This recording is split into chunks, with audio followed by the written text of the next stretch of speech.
Hey everyone, episode 27, Coast to Coast podcast. We are now on to the semifinals 2020 of the NHL playoffs. I'm here joined again with my main man, Torrey, Mr. Maverick, the commish. How are you? I'm pretty good. It's funny that you say commish because I haven't even thought about fantasy in Gotta months. start thinking about it soon. It's going to be on us faster than we can think, I think. So, Yeah, well, I mean, I do other stuff that kind of goes hand in hand. Like I create spreadsheets and stuff. Like right now, I'm working on goalies and defense specifically, and like who I think is like who will be in the market, who are like guys kind of coming out of the shadows, who are the guys getting the reins this year after kind of maybe sharing them with somebody else, all that kind of stuff. So it yeah. goes hand in hand with knowing it and like depth charts kind of stuff, but it also goes hand in hand with fantasy, knowing, sleepers and stuff like that. So it kind of works twofold. So I mean, I can't say I'm not doing any fantasy stuff, but I'm Yeah. not doing anything like, fantasy specific. It's okay So if anyone from our league is watching. Just know that he's doing his stuff still. Don't let him fool you. Don't let him fool you.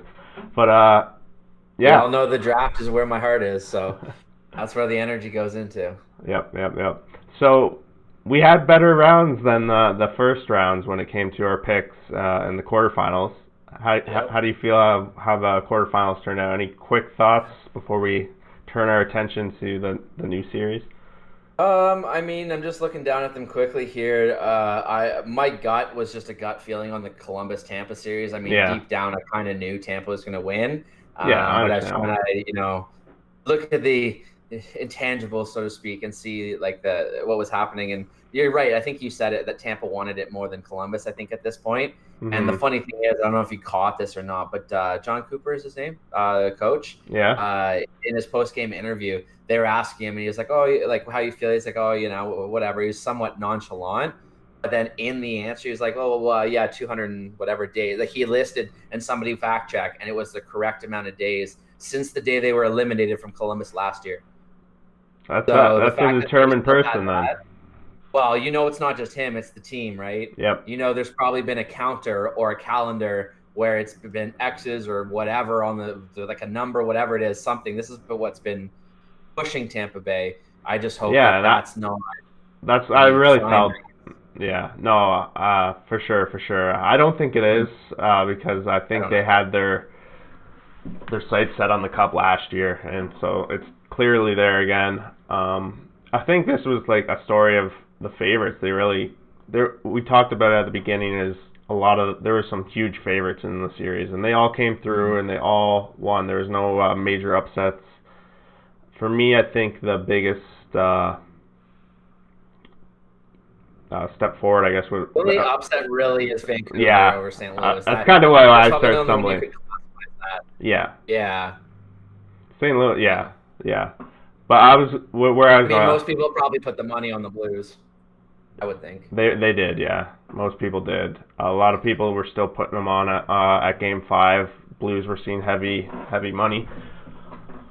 I called it my biggest upset of the round. That's what I was.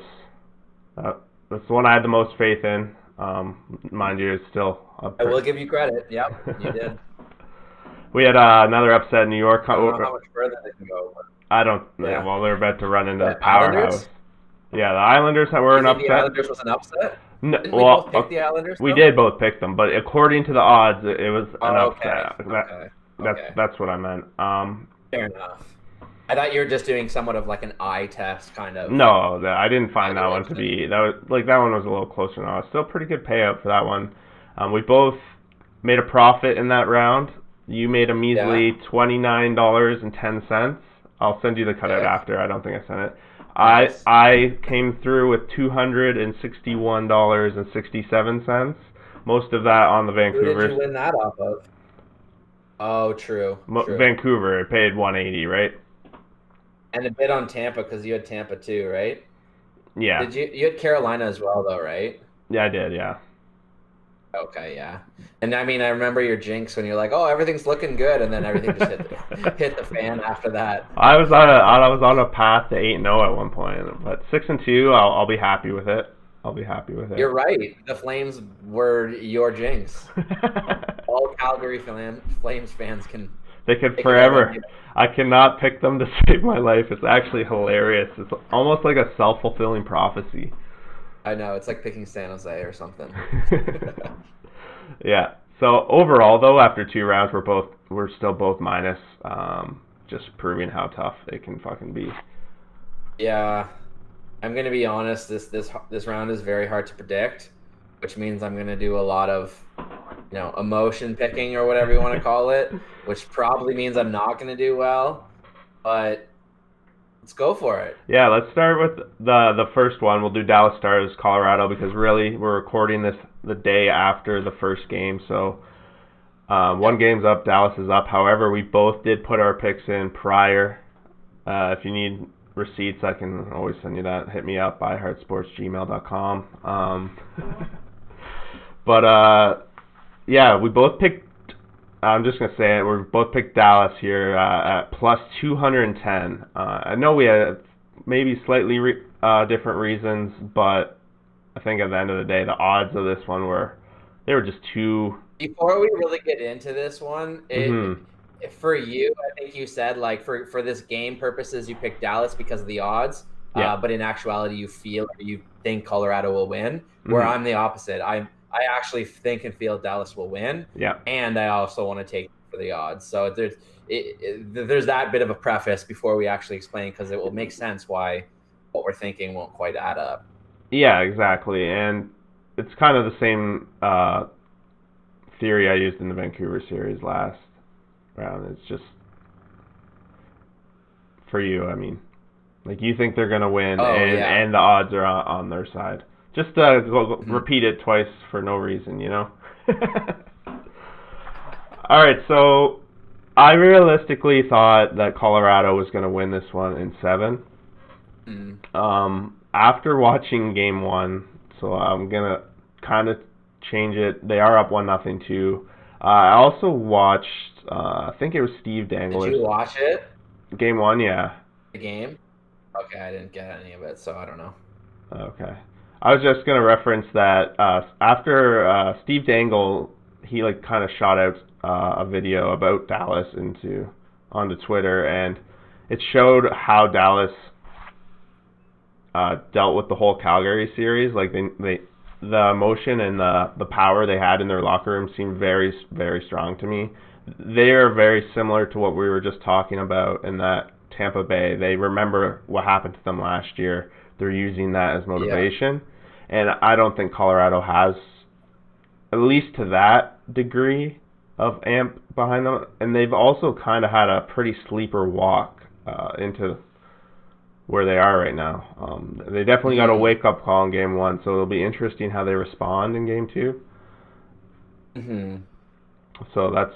I was just looking down there because, I was thinking the other day, and the reason why I was so hot on Dallas at the start is there's some teams that I had good references, but I know Tampa was one of them, but I wanted to list off a couple where they don't quite climb the mountain, and they're supposed to be good. I mean, I guess you could use Tampa last year.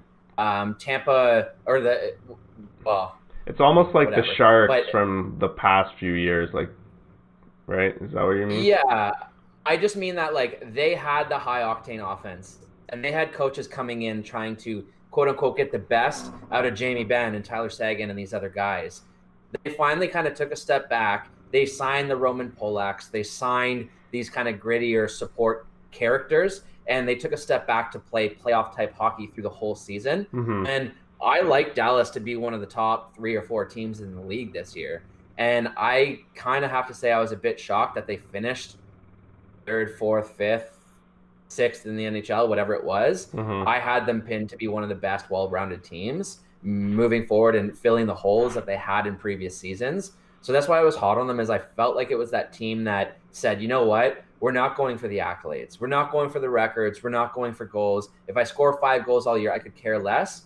The goal here is to win the Stanley Cup. Yeah. And I feel like that's the vibe I get with Dallas. I, like you mentioned there, referenced their leadership. They're just something that tells me they're focused, and they've got 2 good goalies. They've got depth in every position. They're relatively good on both special teams. They're not going to get rattled. They've had 2 or 3 comebacks already. They've had a couple overtime games they've come out on top of. Like they've got that feel good to them. And do we know if Grubauer got an injury? I know he came out of the game yesterday. I don't know, no. Okay. I'm not sure. I mean, that could impact the series as well if he's hurt. Yeah, definitely could. And it seems like goals were being scored. Dallas was putting up goals against Calgary like every game. I peg Colorado to have the same kind of holes and like goalie holes as Calgary. So I think it's very possible. I agree. Colorado has a slightly better defense because Hamonic didn't play. Mm-hmm. If Calgary had Hamonic, I think it would have been a pretty even comparison between the two teams' defense. And then at that point, yeah, it's basically the same team. And if you look at a lot of Dallas's goals, they weren't like there was a lot of tips, but I mean that's what Pavelski's good at, so you can't discount that. Mm-hmm. But there was a lot of playoff type goals or grinding type goals, and they're putting up these big numbers. Like Arianov had 4 that one game, and there's a couple lucky ones there. But like for the most part, they're scoring goals that are hardworking from the dirty areas, and they're doing it right. So to me, that says it's not going to stop. And like you said, if Colorado has those weaknesses, kind of covering the house and having the goalies make those saves, add on top if Grubauer's hurt, and then we have Francouz and who's 3, Hutchison 3. I don't even know who the third is. I want to say Hutchison is 3, might be, but I might be wrong. But that doesn't scream confidence to me at this stage of the playoffs, right? I think that at this stage, holes come out. Yep. Like they're right in the spotlight, and that's where teams start manipulating them. And that's why I think Vancouver's at a major disadvantage because they're kind of one-dimensional in terms of like they are what they are. If they're on, they win how they win. They don't really vary from the plan very much. They just work hard and kind of do what they need to do. So I think it's going to get tough here for some of the teams. But yep, I like Dallas. Yeah, and I'm with you now after watching Game 1 and just the information that's come in for me and watching Colorado. Like I'm with you on that. I think it's going that way. Mm-hmm. All right. How many games now? If you're changing, I would say 6. Yeah, I would switch it. Yeah. I don't remember what I said. But I'm also accounting that they're already up 1-0. So yeah, there's some bias there. Yeah. All right. Let's touch on the next the Western Conference one. Okay. Just while we're on that side, Vegas Canucks. I'm actually super excited for this series. I would be if I were you too. Yeah, like my hometown versus my home team. Are you parched a little bit? Do you need to have a drink? Yeah. This guy, Markstrom, will be the difference maker if the Canucks have a chance at all. Yeah. And right now the odds are saying they do not. If the Canucks are to have a chance at all, that guy has to play the way Corey Crawford played in that one game. He has to play all 7 games because they're going to take 7 games to win if they're going to win. If they have to win, yeah, absolutely. Yep. Vegas they're going, like, I want to see Vegas Dallas. I know that you've been saying, like, I've been calling Dallas kind of for a while, and you said, well, I'll wait till they get past Vegas because I want to see that. You're right, man. I want to see that series so bad. That probably will be the 2 best teams, at least the 2 best teams in this round of the playoffs in the Western Conference playing each other, and it would be really good hockey, I think. It'd be a great series. Even when they played each other in the round robin, it was a 1-goal game. And I can't remember if it went to a shootout or not. It might have been a shootout. I want to say Vegas won. Vegas did won because their seed won. They went undefeated. Come on. Chicago's the only team to knock one off on them. Vegas has lost the least in the bubble. Islanders being the second team.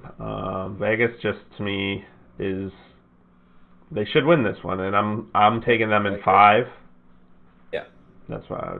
I said 6. 6 is what I said, I think. But I think I said 5.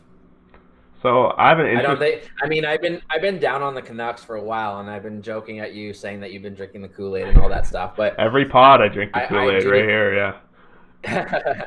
Every year there's 2 or 3 like teams on those magical runs until those magical runs are over, and I unfortunately for the Canucks, and it's great in their room they can use all this kind of stuff as billboard material to kind of keep them going. Mm-hmm. Everyone's going to be saying they can't do it, but Does that mean that they'll have enough, positive energy and whatever to surpass that? I don't think that they can do that, but let's see. Hopefully. Are they? Yeah, they're the only Canadian team left, so. Interesting. I have an interesting story. I've kind of filled you in on this one. The sports betting side of it, I was watching the lines come out yesterday while I was playing cards, and the Vegas line came out with Vegas being 3-1 underdogs for the series, and I was just like, what the heck? It's very weird, very strange. So I hammered a bet in there. That bet, the odds of Vegas being the underdog were only up for about 5 minutes before they, I guess, realized, took it down immediately, and then probably 12 hours later they put up a new line which makes more sense, of Vegas as a huge favorite. Yeah. So I'm sitting here wondering if they're going to void my bet or not with the game starting now in 5 hours, 6 hours. Did they let you know? Like, do you get an alert saying it's been voided? Yeah, I would get a message. Well, I would know why, because they have the right to do that from my experience, because I've had something similar happen where I saw a weird, like someone added an extra 0 somewhere on something, so I was getting like 30-1 instead of 3-1. Okay. So, but in that scenario, they canceled it before the game started. So I'm kind of like, sitting here like. But once the game starts, they're in it, right? I figure after the game starts. Man, these places are. They probably could. Yeah, like they can do what they want. They can kind of do what they want, but at the same time, I'm a valuable customer, right? Like I could make a case like, hey, I'm just a Vegas fanboy here. Them. Customer service. I make the money, man. I play on there. I develop a lot of poker rake for them. Like I'm one of their high VIP level people, so it's not like they won't be breaking their bank to let me go this one time, right? Yeah. That's what I'm hoping for. So I just want to throw that story in there. So we'll see how we'll see how that plays out. Fingers crossed. But who knows? Mm-hmm. All right, let's talk about some of these Eastern Conference teams. All right. Where do you want to go first? Let's go Boston, Tampa. This one for me. Who do you want to get through? Tampa. I hate Boston. Who do you think will get through? Tampa. Yeah, no. I hate Boston. Yeah. So I'm in the same boat. I want it to be a sweep. Yeah, that'd be nice. That'd be nice. I have a feeling it's going to be a short series. Really? I went 6. I had Tampa in 6 because I was like, 5's not giving Boston enough credit. Yeah. But I actually kind of picked. I was considering going ballsy and picking Tampa in 4. But then I was like, okay, well, Tampa, are they too relaxed now that they've toppled the mountain of Columbus? But then I'm like, Boston right now doesn't have Rask. And I'm assuming Rask isn't coming back at least this round. Which then you have Halak, and I'm not really sure who. No, Rask's not coming back, period. There's no way. Saying it's been suggested it's open-ended, but I think it's fair to assume that unless they're going to the Cup final, he probably isn't coming back. If you're one of his teammates, do you want him even back? It sounds like his daughter had a medical emergency where she had to go to the hospital. So, I mean, if it's me and he said to all of us in the room and said, like, look, boys, like, my daughter went to the hospital night. I would love to compete, but obviously, like, that's more important. I would not hold that against them. I would be disappointed because our best goalie isn't available, and it severely hampers our opportunity. But I would never hold that against them. That's a good point. That's very fair. Yeah, neat. I wouldn't be able to do that either. The one thing I would say though on this series, like, because we are playing this betting game, the odds wise, minus 125. I wouldn't be putting real money on this. I think Boston could very easily come in here and shock. They came out after Rask left. They haven't lost. Pasternak's back now. They handled the Carolina pretty well. Yeah, they did. But Carolina's goalies really didn't do anything special. Like, they're good. They're solid, but they weren't spectacular. Which everyone probably could have suggested. It's a different story now that we have Vasilevsky, right? Yeah. So I mean, Obviously this is dumb to say, but if Vasilevsky goes down, Tampa's down. Like they're going to go as far as Vasilevsky's playing because there's no other option really. I'll do respect to McElhaney, but it's just not the same. And I just have a feeling. I don't know what it is. I have a feeling that Boston has cracks, I'll say. And with the Tuukka thing, it could almost cause a distraction. Like I know a lot of people like are really close with him. So like if there's a lot of back and forth texting and stuff, then maybe you'll be that smidge bit distracted. Or like, I don't know. I just have a feeling that they're not going to come out to play. Tampa is going to come out to play. So the slight differences on both ends of that scale is going to make the difference. And I think 5 games, to be honest. I'm going to say Tampa in 5, but I really feel like it'll be Tampa in 6. Nah, I'm going to stick with 6 for me. I'll go different from you. Talking about Vasilevsky made me remember about one thing we skipped over when we were talking about Vegas. Did you see what Fleury's agent started tweeting? The comments? The comment, but the photo? I'm not sure. I don't think so. So Fleury's agent tweeted a photo of Fleury going down into a butterfly with a big dagger through his back, and on the dagger it says DeBoer or whatever, however you say his name, the coach's name. Peter DeBoer. Yeah. So just with a sword going through Fleury's back with that coach's name on it. Yeah. For me, I mean, what do you think? Like, if I were Fleury, I would want to kill my agent because you're creating this is a drama tough space. Yeah, I mean, hasn't Vegas already had 3 coaches? No, this is only their second.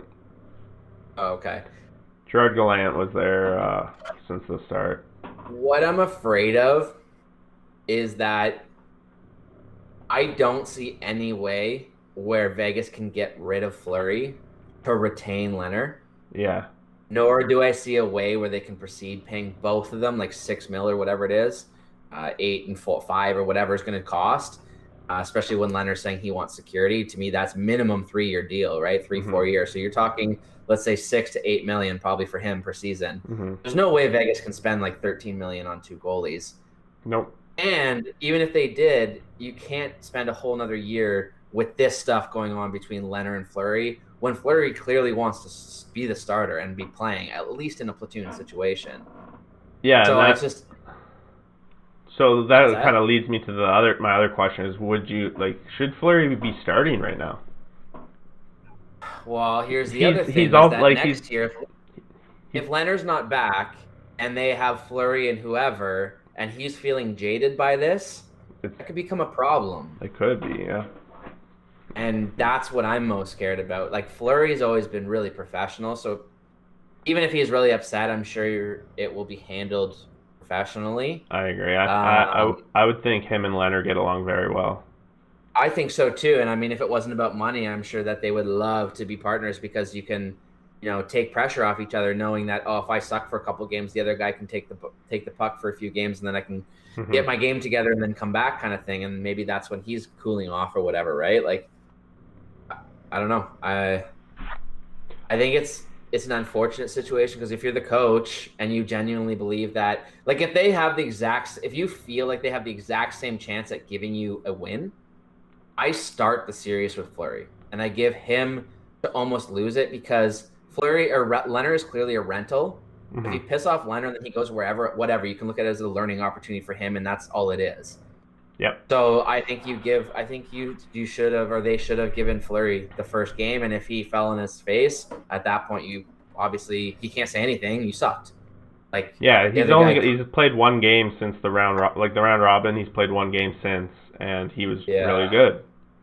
So that's tough if he was even good too. I haven't looked at his stats, but in the round robin, not so good. Lots of games during the season, not so good. I'm wearing a Fleury jersey. I love the guy, but if Lehner to me right now was the better goalie.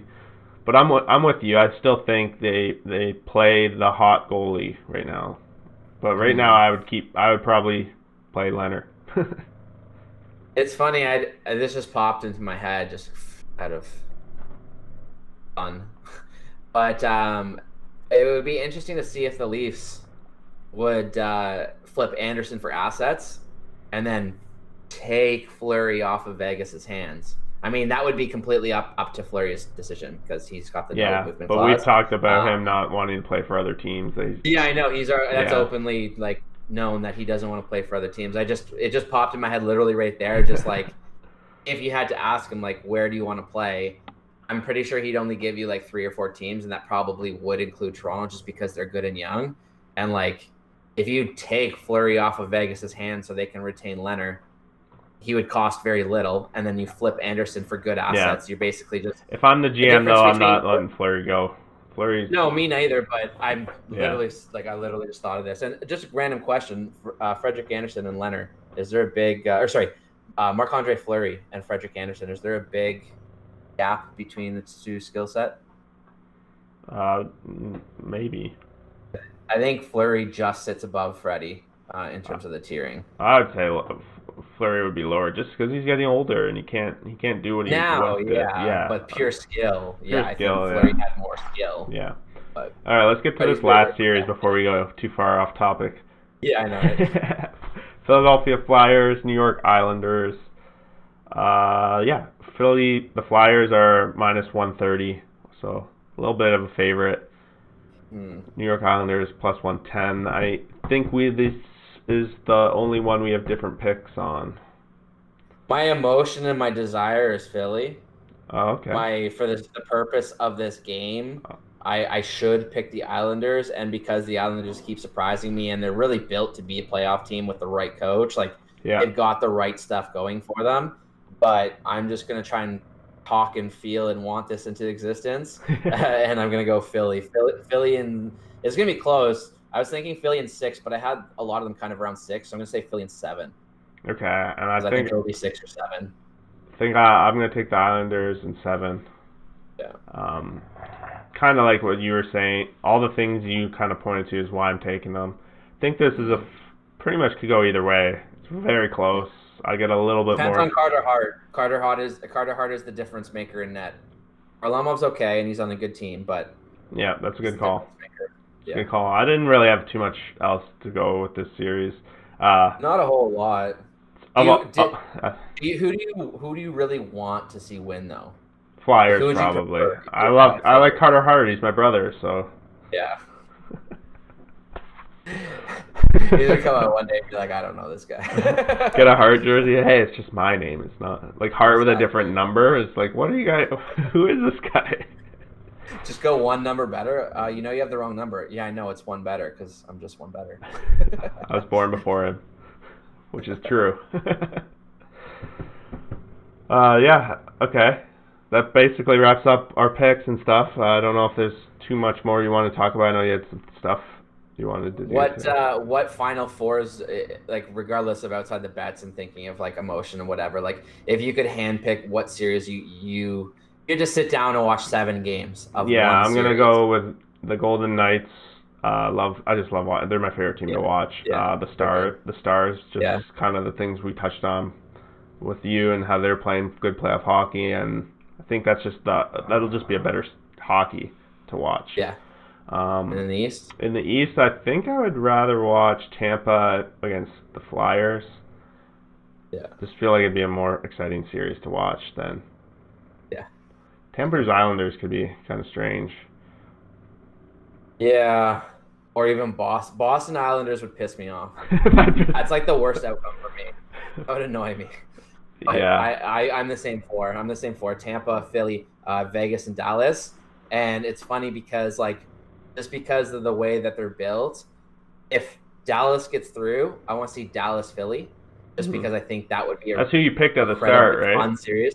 Yeah, that's what I picked at the start. But if Vegas gets through, I want to see Vegas versus Tampa because I think those are the two highest octane teams. Yeah, that's so funny how realistically our Final Four is the same, right? And we both picked those teams to win the cup or get to the cup, and then but opposite. Yeah, completely different way. we both got the Final Four right, but Yeah. Well, combined, we got the Well, not Final necessarily Four, the Final right? Yeah, Four. combined.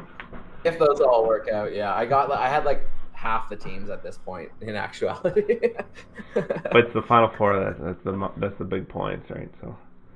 I wanted to ask you, you sent me that photo yesterday, I think it was, with the realignment Oh yeah. proposals or whatever. Where did that come from? What is That's that? from the Athletic. It was a proposal of what hockey could look like next year during the pandemic, to make Okay. it safer for travel. It was interesting, mainly because there was a Canada division. Yeah, I Everyone in noticed Canada that. basically would, I guess, just play each other, kind of the way Yeah, baseball's been going. which makes sense for health purposes, but sucks because probably only three, maybe four max of those teams can Make the um playoffs. like get into the playoffs. So like you're limiting them, but whatever Honestly, for 1 year, this just whatever it is. makes me think like I found like a new excitement for sports because it's not the cookie cutter seasons that in the past. There's a little bit of more, and honestly, if they do something crazy with like new divisions for just next year, I think that'd be fun. I'd like that. Just so Yeah, it really, I don't yeah. know. But I almost at that point would change the playoffs too to like you Yeah, have to play out of your division. So like maybe you don't play 80 whatever 82 games. Maybe you're only playing 68 next year and then you do like a little like final like the top four teams in each of those four breakup divisions play each other and then maybe just the best team from each of the four conferences meet in like a final four tournament. That might be like the safest way to kind of approach it. But yeah, that'd be interesting.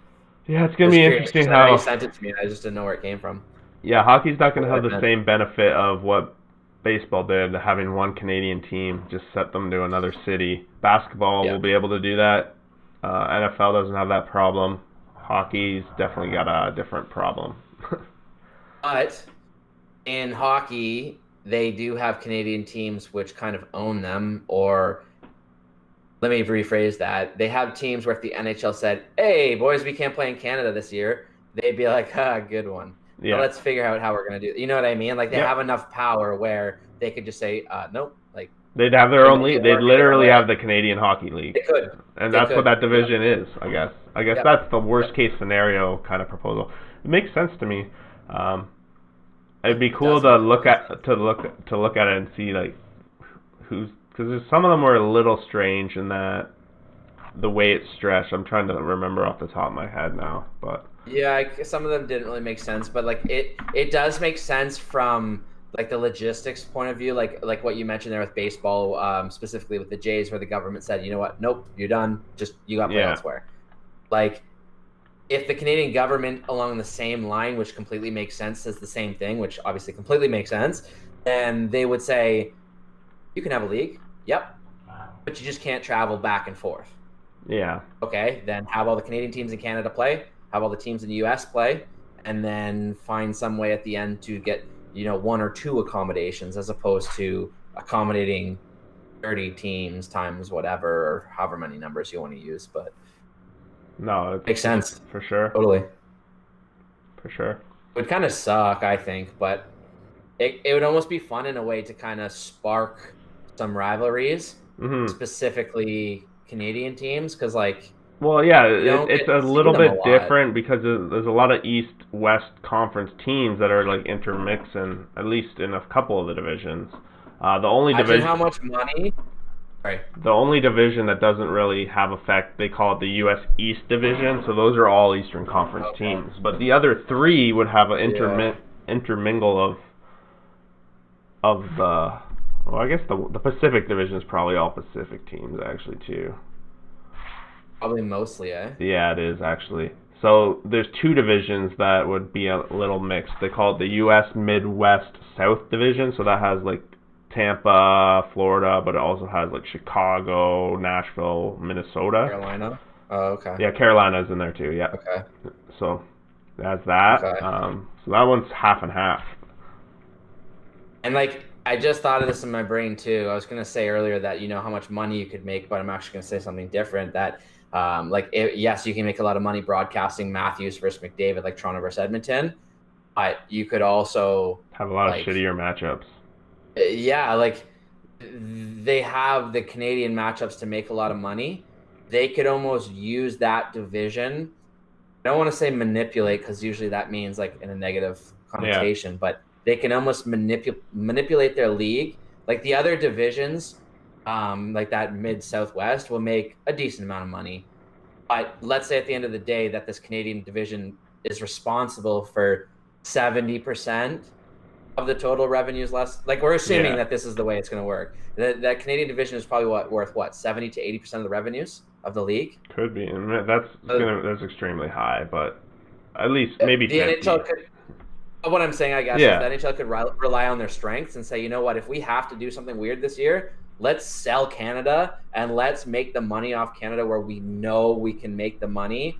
We'll assist the American markets, get some of that money from Canada back into the NHL, and then move forward as strong as we were to start. Like, I think that's probably the smartest way to go about it. And I just thought of that, but like as I was kind of thinking that first part out loud, but it makes complete sense for the NHL to. I mean, it's Toronto, it's Montreal, it's New York Rangers, it's Boston. It's those teams that are responsible for the majority of the revenues. Like I'd say those 4 teams, the number is at least 80% of the revenues for the league. Yeah, Blackhawks at least. They should probably be included for that, but then it's probably 85% for all of those teams, which is a high number when you're still talking about 25 other teams. But you know what I say, 80% of stats are made up, so I don't know if I can trust those numbers. I know. I did read an article probably about 2 years ago-ish, and it was in The Athletic or right when it was starting up, and it was basically just saying like the exact revenue numbers, and it illustrated who is responsible. And it was basically whoever the top 5 or 6 teams are, so those teams we kind of went over there, were responsible for a number that was, I want to say it was like 74, because that's my favorite number, so usually that number sticks in my head, but it was point something. So let's say 70 to 80, or let's be nicer, 65 to 75%, somewhere in that range, so cut in the middle, 70%. So 5-ish, 6-ish teams are responsible for 70-ish % of the total revenues. So you're relying on those 5 or 6 teams to carry the other 24, 25 teams for 1 year, which can probably be done. Yeah, probably. It's probably smart. I have no idea how these TV deals work and how much they're actually losing. Like, I feel like most of their income comes from the TV deals. They can't be losing. Yeah, and there's that really big, massive American deal that they signed, which was supposed to help the cap go up. It was supposed to be the TV deal, the American TV deal, and the expansion Seattle franchise that basically booted the cap. A lot of people expected 7 to 14 million. Now, I know that's a big range. And usually they're including the potential of escrow in that. So you usually want to cut off about 4% off that top number. So even 10 mil, even go like in the middle of that range, 10 million. If the cap goes up 10 mil, that brings in so many opportunities for so many teams. Like if Vegas had that opportunity, okay, well, yeah, it's going to suck, but Lehner, we'll give you a 1 or 2 year deal and we'll deal with you two for 1 or 2 years. And then the cap is gone. Yeah, that's true. It creates all these other opportunities as opposed to maybe that was Vegas' plan after all too. Like, and then this happened. Yeah, maybe. And did you hear actually the information that came out on Taylor Hall today from his agent? Nope. So he said that because basically Taylor Hall has been in a lot of losing franchises and he's missed the playoffs the majority time of his career, and he knows the money really isn't there, and he knows that it doesn't make sense either that if the money isn't really there to sign a huge long-term deal. He said that right now he wants a successful, championship caliber team off and on the ice where he can go and be part of the team's success as opposed to being relied on as a main player. That scares me, man. Bring him here. No, you know where I think he's going? Colorado. No. Well, maybe Colorado. That's my Western pick. My Eastern pick? Montreal. No. Pittsburgh Penguins. Or, I guess you said on and off the ice, so Edmonton's out. Sorry, Oilers. Exactly. They're out. And that also to me suggests that like Toronto's out. And honestly, whatever, do not count out the Canucks because a winger would make them very strong. Yep. And they are showing that they are capable off the ice. Yeah, the other day on the Toronto radio, they were talking about exactly this. Like, the question was, if you're Taylor Hall, what's like your top 3 or 5 like destinations? And like obviously it was slightly different for different people, and like a lot of it wasn't really fair because it's like, oh, who wants to live there? But it's just like perception, right? So that a couple of those teams were suggested, and Vancouver was one of the like most passionately discussed, because they're saying that like if you're Taylor Hall and you get a chance to play with Pettersson, like even for 2 years, or JT Miller, Beagle's Yeah, can and be like a good center to help. Like, and they were saying with Miller or Horvat, because he'd probably play Horvat with one too. of those 3 guys. They're all defensive, so like he doesn't have to worry as much about being super responsible after signing a big deal, because we know how it works. You sign a big deal, you're expected to be able to be good at everything, right? Yeah, and right now in Canucks land, the talk is, do we keep Besser or Toffoli? Like, which one do we keep? So how about we don't Does it keep have either? to be one or the other? Well, they're thinking it has to be one or the other because they're both coming up and they have to sign one of them to like a somewhat deal. But if Taylor Hall, that they have Ferland too. If Taylor Hall's like, that was their big deal. Pick me instead. Yeah, Vancouver that's the problem. But we circle back to what you always say about buyouts. If Vancouver can get some like 1 or 2 buyouts, they are set for a while. Yep. And that's the thing. If like what is Vancouver missing? What would you say is their biggest hole? I don't know, but I'm asking you. Winger? Well, just a solid, a top level winger. So if you're a guy like Taylor Hall, or even if you want to step down a notch, like a guy like Mike Hoffman, and you're like, hey, the money's not there. I want to just go somewhere and score goals and don't want to have to play the best defense. Well, maybe you go to Vancouver on a 2-year deal at $6 million instead of taking a longer term at probably 8.5, which is making me drool right now. Like basically, this series against Vegas could very well be an audition to get Taylor Hall for the Canucks. Yep. And if the Canucks win, that will go a long way to impressing, if not Taylor Hall, somebody. Yep. Somebody that either bought out that needs to recover their value, or just maybe the contracts you got me excited about these Canucks, man. You get me excited. You want some of this? This is this is what I like to get into, because I'm not necessarily trying to excite you or excite whoever. All I'm trying to do is illustrate that like this offseason is going to be available for general managers to win or to lose. A lot of off seasons lately I found have kind of settled where there's not a lot of opportunities for GMs to make mistakes. Like look at the Taylor Hall for Adam Larson trade. Look at the PK Subban for Shea Weber. Like that's what sparked it all.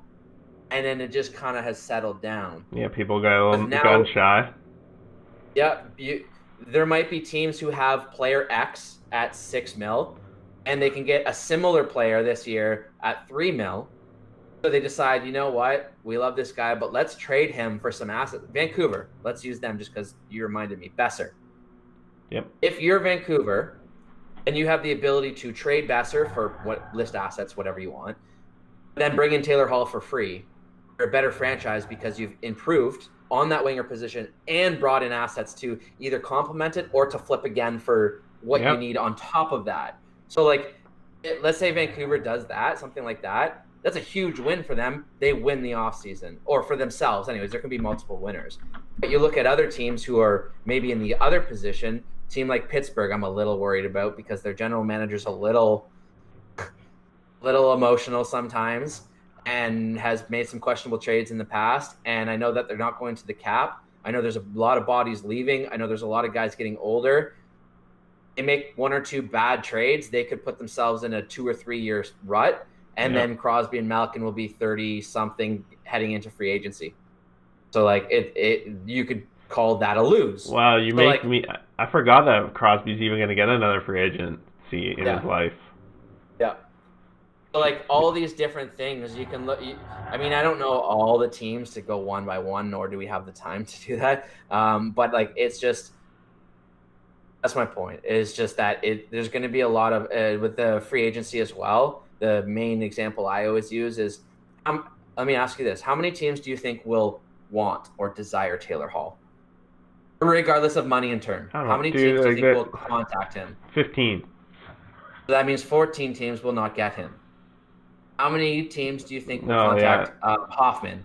It's going to be the same, man. Like, I don't know. Like, I know what you're saying, though. We've gone down this. Yeah. But that's what I'm excited about, because you can pick any player at any position, Markstrom versus Holtby, or, who's defense, Pietrangelo versus Torrey Krug. Pick any guy at any position and just look at the different tierings. These 7, 8 teams, 9 teams that miss out on their first desired player, a couple of them will bail and just say, you know what, we'll see what we have internally, especially when we might have a little tight cap this year, or maybe we don't have as much money as we've had in the past. Yeah. Let's give a chance to these young guys, which could leave 5, 6, 10, 12 old guys. They might be done, but Marleau, Thornton, insert name here, who just want one more kick at it, maybe 1 or 2 more kicks at it, which the money isn't there, so they're gonna have to take the minimum contracts. So some teams could some of those guys pick up aren't 2 or coming 3. back. Okay, Wayne Simmons, Roman Polak, Radko Gudic, like all these guys who are like barely players, but they're going to be valuable to someone. They're all going to be overpaid. 90% of them are going to be overpaid, and that's going to cause mistakes for the next year and the year after, where the cap remains stagnant. Like, look at Vancouver. Imagine Vancouver was not handcuffed with Eriksson. Imagine how much more creative they could be, or could have been over the last year. Or 2 years, however you want to say it. Like, there's going to be so many mistakes made in free agency. There's going to be so many emotional trades made. Like, you're going to be able to clearly define, the 7 losers of 2020, 2021. And you're going to be able to define the 7 like clear winners of 2020, 2021. It's going to be like the draft lottery, or like the Vegas expansion draft all over again. Yep. And then there's the actual expansion next year, which is going to cause even more kinks in it. Like, it's going to be fun. From now until the expansion draft happens, I fully expect it to be the craziest roller coaster as a management type fan of like the offseason, like trades and free, like that kind of stuff. Obviously, we know I love that stuff, but I feel like the next year, smidge over the next calendar year, that's what's exciting. Watching teams make big risks. Exciting. Big risks are fun to watch. So. We'll be here documenting the whole thing. It's unfair. Like, how many teams are going to want to be, or how many guys might be like, you know what, let's just go to Tampa. Imagine like 2 or 3 guys that just take minimum deals go to Tampa. It's like, damn, this league's unfair. Or Vegas or whoever. Like, it could be a very lopsided league next year. That's okay. I feel like it could be. It's okay, as long as we see good hockey along the way. We'll be here. It will be the year after that where we see bad hockey. But then who knows? Maybe the NHL takes that opportunity to realign and do all these other things, like not like the realignment we're talking about. That's one thing. Like actual realignment. No matter what's going on, you always got to be changing, or you'll be left behind. So exactly, and the NHL knows, like amongst all the sports, the NHL is one of the ones that has to remain on top of it the most, because they make the least amount of money, and they've got to kind of milk out the most out of what they do, where a lot of the other leagues can kind of take shortcuts a little bit here and there and get away with it because it doesn't really hurt them that bad. So I think that they usually are and will continue to be the ones that remain like that. Hopefully, anyways. Yep. It's gonna be a fun couple of years. I'm so stoked. Yeah, can't wait. It's gonna be fun. And Seattle will be there. And, it's gonna be so fun. Fun years ahead. We're gonna be here documenting it all. So. Absolutely. Episode 192 coming on up. Hell yeah. I can't wait for that one. I know, right? It's going to be a good one. All right. Anything else? I think I'm tapped out. Right. Yeah, I think I'm kind of empty on the things now. All right. Go Knights tonight. Yeah. And yeah, we'll see you guys Wicked. whenever. Take care. Bye.